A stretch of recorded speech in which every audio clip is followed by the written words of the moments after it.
大家好，我係 Sunny。兩者其實都係好密切，亦都喺好多醫療機構上面咧有多互相合作嘅地方。PT 咧主要好似個名咁講 physical therapy 或者 physiotherapy 咧，主要係針對一啲 physical 嗰個嘅範疇嘅。咁可能佢哋就會透過好多唔同嘅媒體，譬如水啊、電啊、熱啊咁樣去做啲治療嘅。但係如果調翻轉 OT 咧，講緊係 occupation 咧，咁個範疇就好似好闊啦。因為咧講緊我哋用嗰個嘅治療媒體咧，就係用嗰個叫 occupation。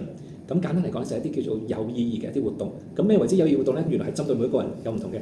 小朋友可能佢哋 play 一啲遊戲就係佢哋有意義活動，老人家可能佢哋做一啲簡單嘅運動就係佢哋有意義活動。咁所以我哋嗰個嘅範疇咧係由小朋友去到老人家啦，亦都會牽涉到有一啲 physical health 同埋一啲嘅 mental health 嘅。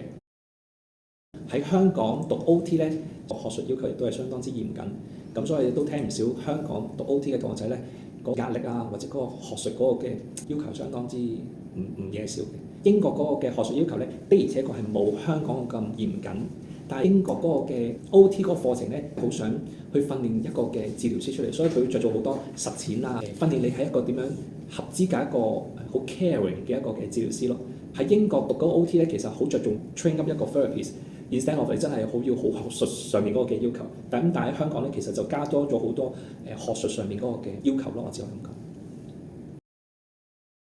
最主要你想睇下你係咪真係適合到嘅 health and social care， 就想睇你係咪一個好中意對人嘅。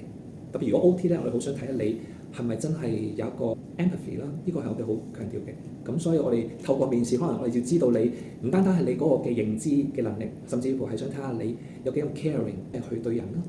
我哋都想睇下你係咪真係有過去同人接觸過經驗，因為呢個行業其實好需要接觸人。咁所以我諗我哋都需要去睇下你係咪喜歡接觸人，同埋有冇接觸到人嘅經驗。咁呢個就相當足夠㗎啦。咁其他以外嘅啲知識其實係慢慢累積嘅。咁所以你對翻相關譬如 OT 一啲嘅範疇，你有少少嘅準備功夫就已經足夠啦。